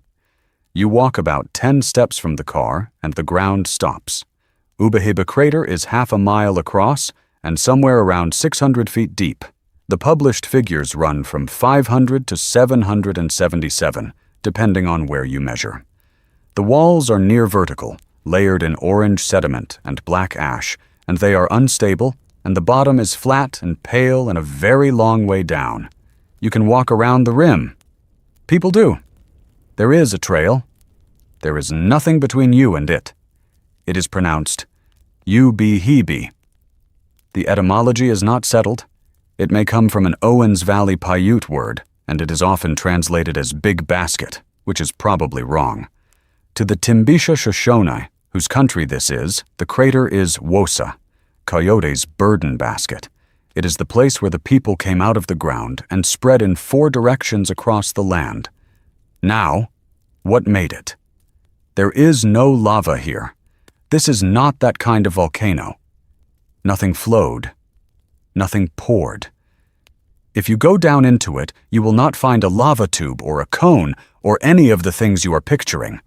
Ubehebe is a maar, and a maar is what happens when magma meets water. Basaltic magma came up through a fault under this spot. It did not reach the surface. What it reached was groundwater, a pocket of it, sitting in the rock, under the driest place in North America. And the water flashed. Not boiled, flashed, all of it, essentially instantly, into steam. And steam takes up something like 1,600 times the volume of the water it came from. That pressure had nowhere to go but up through several hundred feet of solid sedimentary rock, and when it finally went, it took the rock with it. A mushroom cloud came off this hole. And when the cloud collapsed, when all that pulverized rock and superheated steam fell back down, it went outward across the ground at around 200 miles an hour. For miles, it buried 6 square miles in shattered rock. In some places, that debris is 150 feet deep. The rim deposits are 160 feet thick. You drive over the ejecta on your way up to the parking lot. Those black cinders on the hillside are the same event. They are on the floor of a dry lake bed north of here. And here is the figure that makes it real. A geologist named Brent Goering, working out how much water it would take to generate enough steam to do this, arrived at roughly 100 Olympic swimming pools. 100 Olympic swimming pools of groundwater in Death Valley, converted to steam in a moment, blowing a hole in the desert half a mile wide. Stop and put that next to everything else on this drive. The rocks on the racetrack move because of ice. The road in Golden Canyon was destroyed by a flood. Scotty's castle was wrecked by a flood and has been closed for a decade because of it. The salt at Badwater is the corpse of a lake, and the salt under the Devil's Golf Course goes down 2 miles because a lake that could not drain kept evaporating for 150,000 years.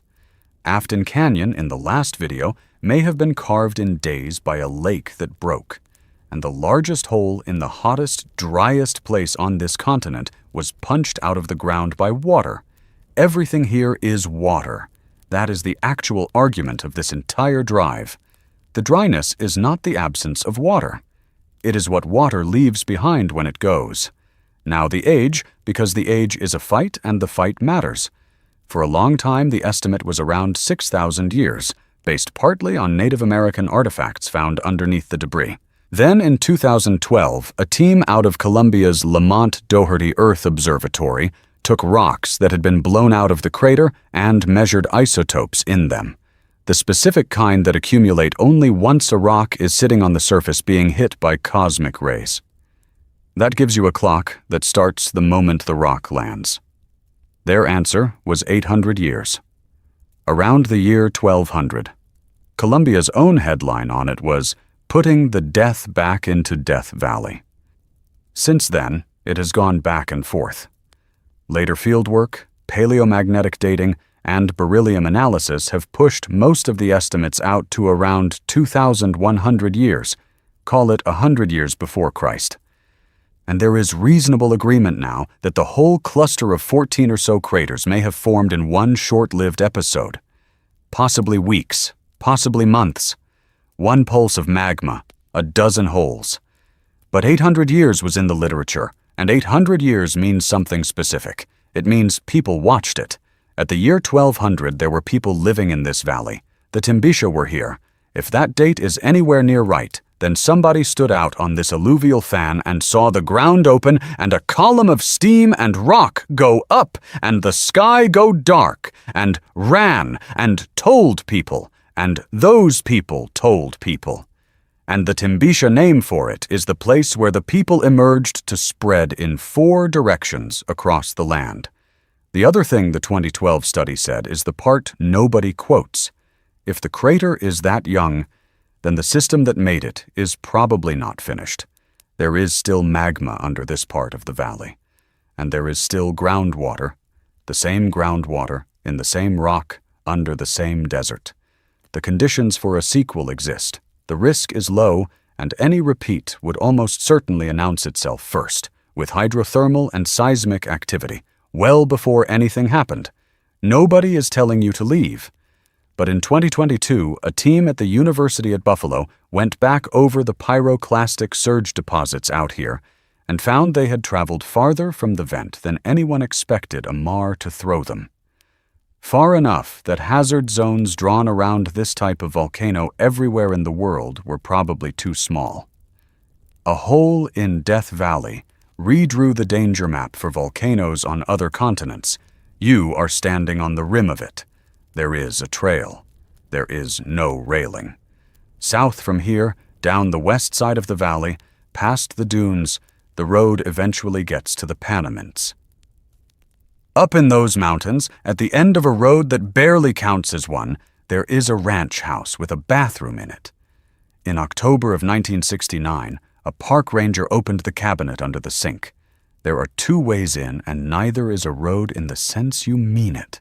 Goler Wash comes up out of the Panamint Valley on the west side of the park and climbs into the southern Panamint Mountains through a slot canyon with a boulder-choked floor, high clearance, 4-wheel drive, and a willingness to be a long way from help. At the top of it, there is a short dead-end spur, and at the end of that, there is a spring, and at the spring, there is a house. In the 1940s, a retired Los Angeles police officer named Butch Thomason built a small cabin here. Read that again, because it is the first thing about this place and nobody ever mentions it. An LAPD man built the house. In the 50s, the Thomasons sold it.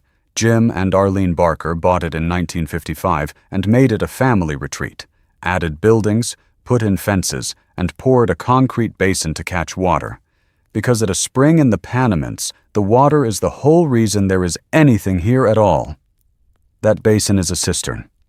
It is for drinking. When the Manson family got here, they thought it was a swimming pool. Here is how they got in.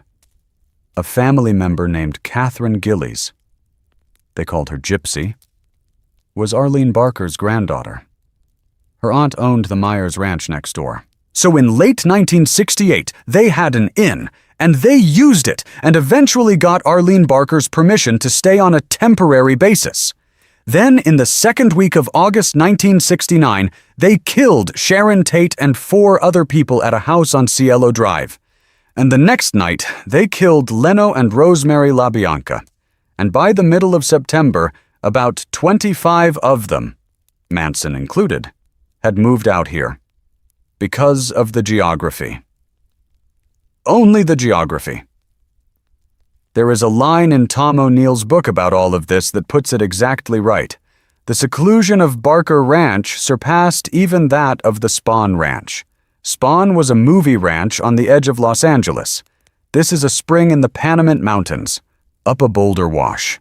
in the hottest, lowest, driest place in North America. The most wanted men and women in the United States went to the emptiest ground on the continent, and they did it for the same reason every other person in this video did.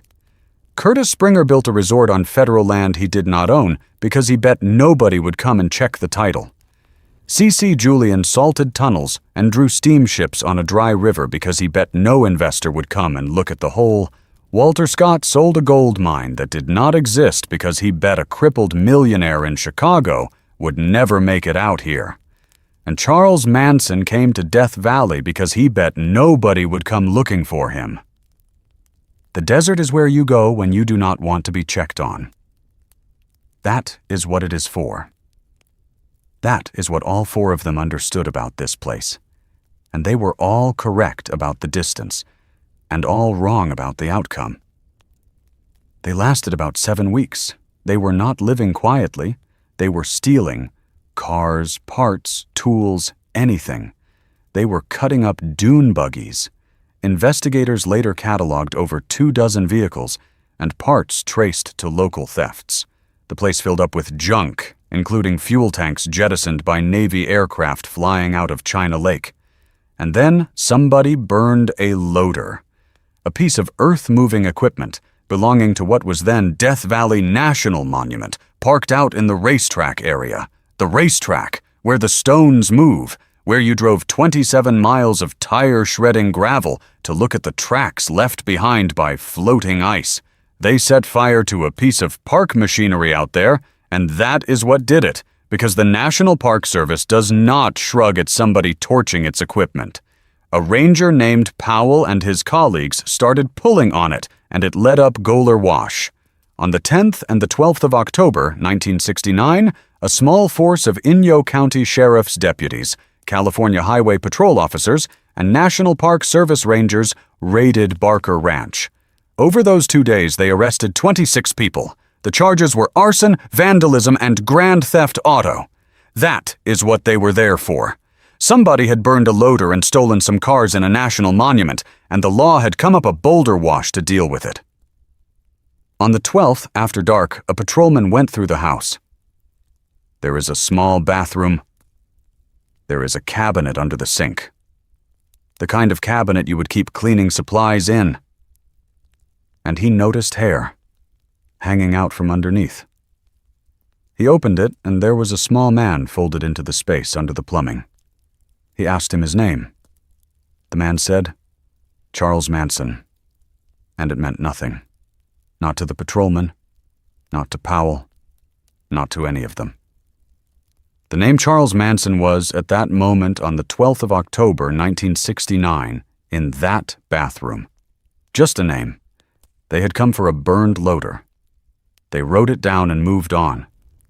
It would be weeks before anybody in that raid learned what they had done. They marched all 26 of them single file down Goler Wash to the vehicles waiting at the bottom and drove them to the jail at Independence. And while they sat there waiting to be arraigned on vandalism, a family member named Susan Atkins, who was in custody down in Los Angeles for something else entirely unrelated, started bragging to her cellmate. That is how it broke. Not the raid, not the sink. A conversation in a cell about a murder to a stranger. Once Atkins talked and the connection to Cielo Drive came out, they came back to Barker Ranch and went through it properly. Late November of 1969 into early 1970. Hauling stolen cars and dismantled dune buggies and tools out of a canyon with no road. The most famous manhunt in modern American history ended in a bathroom cabinet in Death Valley, and the men who ended it thought they were doing a vandalism case. The ranch stayed. For 40 years, people drove up Goler Wash to look at it, and the interior was more or less as it had been left.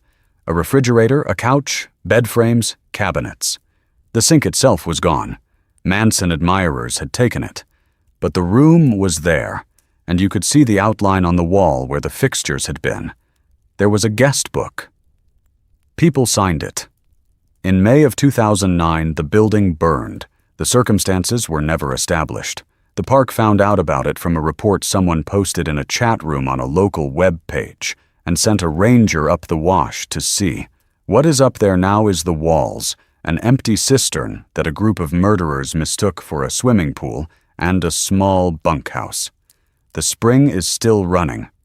It is the only reason any of it, Thomason's cabin, the Barker's retreat, the family, the raid, ever happened at this spot rather than any other spot in 100 miles.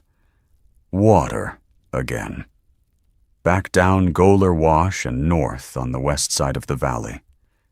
There is one more thing to tell you, and it is the oldest one. And it is the reason this place is called what it is. 120 years before Manson, some people took a shortcut.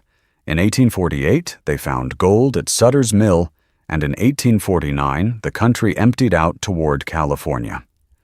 Salt Lake City was a staging point. You came in off the plains, you resupplied, and then you had a decision.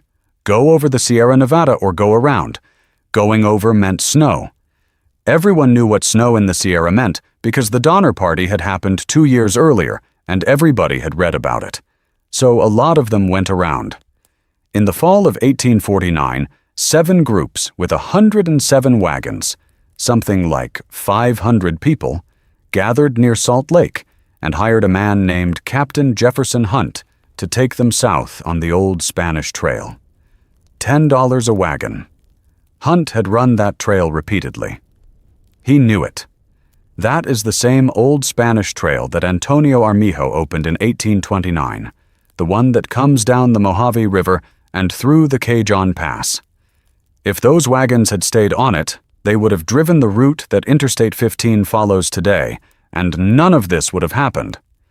They left Hobble Creek near present-day Provo on the 9th of October, and then somebody produced a map. There was a shortcut on it, a way west that would cut off the long southern swing and save them weeks. Hunt had made some navigation mistakes, and some of them had lost confidence in him. And a shortcut on paper is a very persuasive object when you are cold and behind schedule, and a man is charging you $10 a wagon to go the long way. The train split at what is now Enterprise, Utah. Hunt stayed on the trail he knew. Most of the wagons went for the shortcut. They got as far as Beaver Dam Wash at the present Utah-Nevada line and found a canyon in the way. That was enough for most of them. They backtracked and caught up with Hunt and got to California. About 25 wagons kept going because the shortcut had to be there somewhere. Those are the lost 49ers. They split again. One faction, the Jayhawkers, out of Galesburg, Illinois, who had deliberately excluded women and children from their company, took 20 wagons and pushed west. The other faction, 7 wagons with families in them, went south, and a young man named William Lewis Manley went with them. That is the Bennett-Arkin Party. By Christmas Eve of 1849, their wagons were broken near Furnace Creek, and their oxen were dying. They tried to get over the Panamints through Warm Springs Canyon. They could not do it. They came back down to the valley floor and stopped because there was nowhere left to go. At the start of 1850, they sent 2 men for help. William Lewis Manley was 29. John Haney Rogers was 27. Both bachelors. The party gave them 2 weeks of supplies and $30, about $1,200 in today's money, and sent them over the mountain to find a settlement and come back. 2 weeks of food because of a mistake. They believed the mountains west of them were the Sierra Nevada. They thought California was just over the top. The Panamints are not the Sierra Nevada. Behind the Panamints there is the Panamint Valley, and behind that the Argus Range, and behind that more of the same, for a very long way. Manley and Rogers walked nearly 300 miles to Mission San Fernando. On foot, through country no map covered, on 2 weeks of rations. They got there. They bought supplies at a ranch. They got 3 horses and a one-eyed mule. And then they turned around and went back in. That is the sentence. They were out. They had done the impossible thing. They were standing in California, in the green, next to a mission with food. And they turned around and walked back into Death Valley because there were 2 families sitting in a wagon camp waiting for them.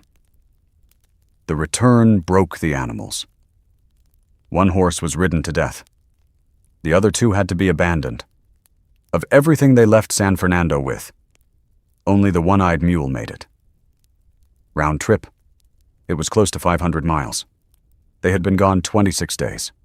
At the camp, most of the party had given up on them and scattered to find their own way out.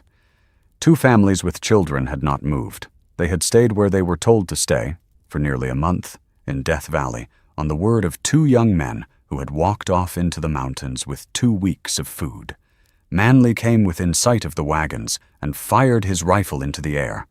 And the families came out, and Sarah Bennett started shouting, "The boys are here! The boys are here!" One man had died during the wait, a Captain Culverwell. He had died a day or two before they got back. 1. They rested a few days so the families could eat. Then, on the 11th of February, 1850, they all walked out. Every one of them on foot except 2 small children who rode in the saddlebags on the mule. And somewhere high up in the Panamints, on a peak, they stopped and looked back down at the place where they had spent the winter waiting to die. And somebody said, "Goodbye, Death Valley." That is the whole naming. It is not a curse. It is not an epitaph.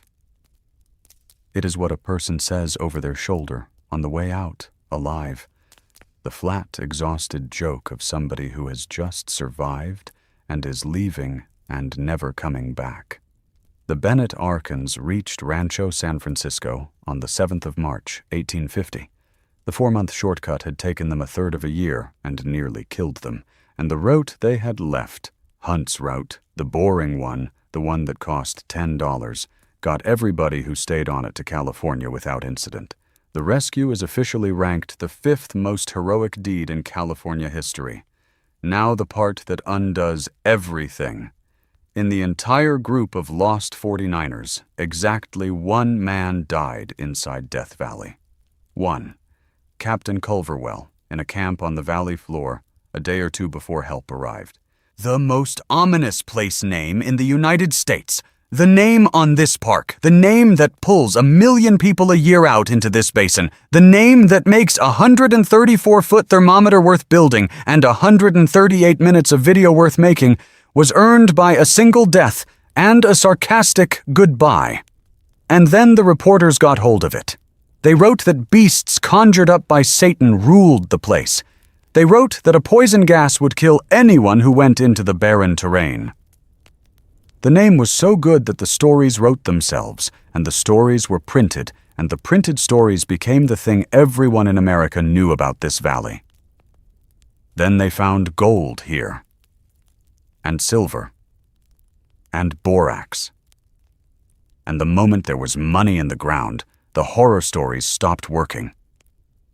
They lost their power to scare anybody away, because the people who came for borax did not care what a newspaper in the East said about Satan. That is the last thing to understand about this place. Death Valley's reputation is a product. It was invented in print, out of 1 man's death and 1 man's joke, and it has been sold ever since. By borax companies, by a restaurant owner in Baker with a thermometer, by a man with a diesel boiler at Zaziek's, by a cowboy with a castle and no gold mine, and by this video. The rock at Golden Canyon, where a man from Kansas died in 2021 on a 109-degree afternoon, is called Manley Beacon. It is named after the man who walked out of here and came back. One more. In July of 1996, 4 people from Germany drove a rented van into this park. Nobody found them for 13 years. On the 8th of July, 1996, 4 people from Dresden landed at Seattle, flew straight on to Los Angeles, and rented a green Plymouth Voyager. Egbert Rimkus was 34. He was an architect, and he had just come out the far side of a bad divorce, and this trip was supposed to be the recovery. 3 weeks across the American West with his new girlfriend and their boys. Cornelia Meyer was 27. Everyone called her Connie. Georg Weber was 11. He was Egbert's son. Max Meyer was 4. He was Connie's. On the 23rd of July, they drove into the southern end of Death Valley, up Anvil Spring Canyon Road, in a rented minivan, in the hottest month of the year, in a place where it was well over 120 degrees. And then nothing.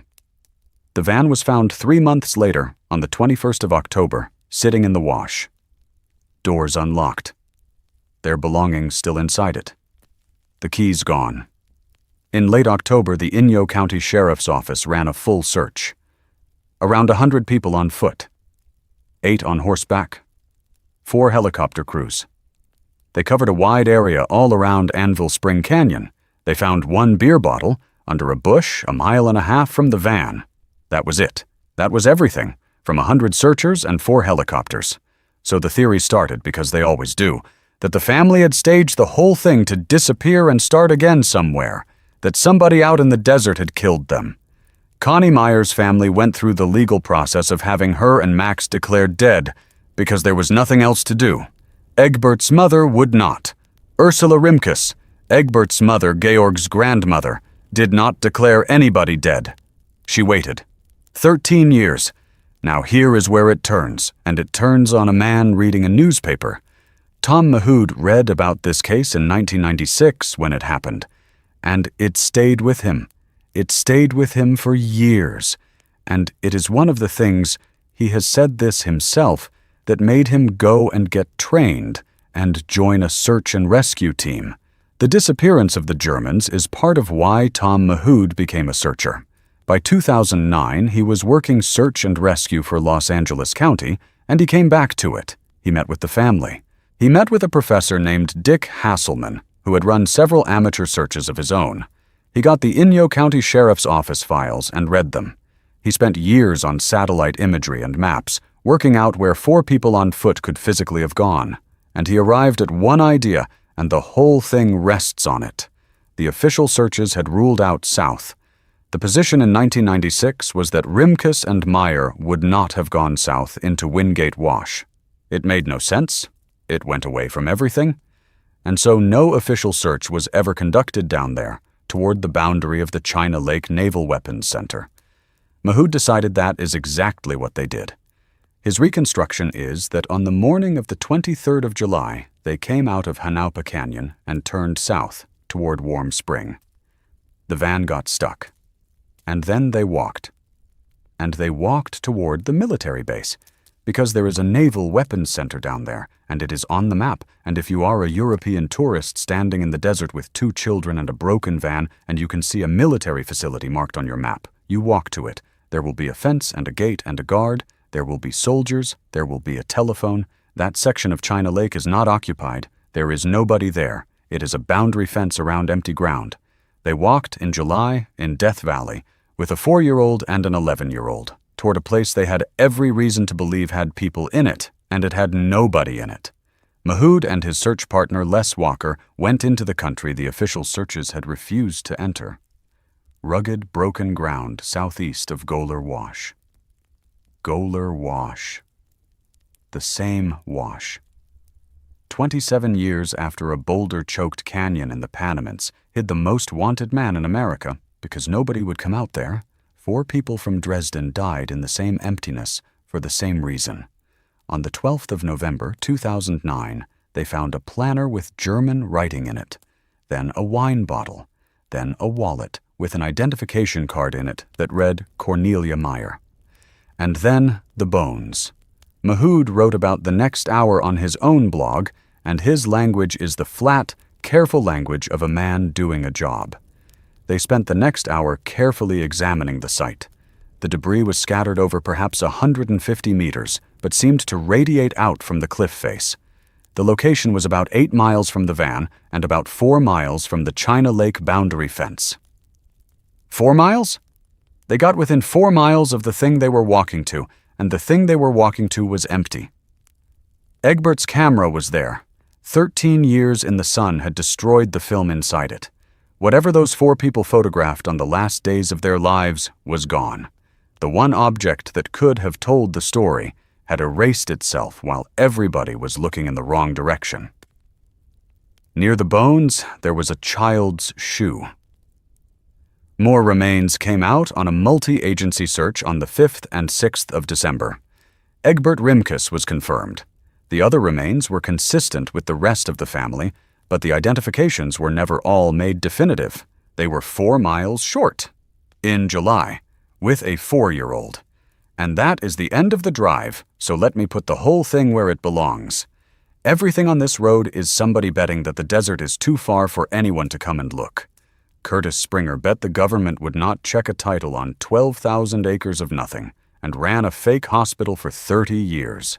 C.C. Julian bet no investor would come and put a hand on the rock and drew steamships on a dry river and built a road so beautiful it is still here.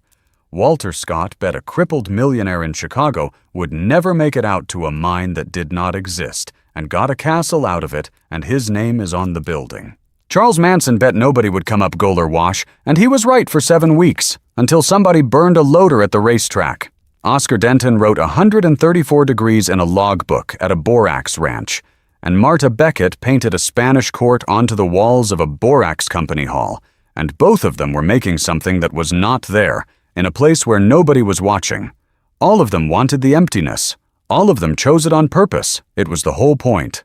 And then there was a family in a rented minivan who needed somebody to come, who did not want to be unfindable, who walked toward a fence in 120 degrees with 2 children because they thought there would be people at it. And for 13 years, nobody came, until one man who read about them in a newspaper in 1996 went and got trained and came back and looked in the one direction everybody had ruled out.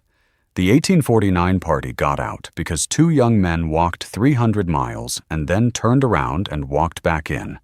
That is why this place is called Death Valley, because of one death, and a joke somebody made from a mountaintop on the way out, alive. 147 years later, 4 people died 4 miles from a fence. The park is 3.4 million acres. The helicopter does not fly above 120 degrees. The Park Service asks you, in writing, to stay in your vehicle. The road out is Highway 190. It goes west over the Panamints and drops into Panamint Springs, and then it keeps going. And eventually there is a town, and then another one, and then the interstate. Or you go back the way you came, east, past the thermometer, to Baker, where the freeway is full of people driving to Las Vegas who have never heard of any of this and are not going to stop. Behind you, the salt is cracking in the heat. It does that all day, every day, whether anyone is out there to hear it or not.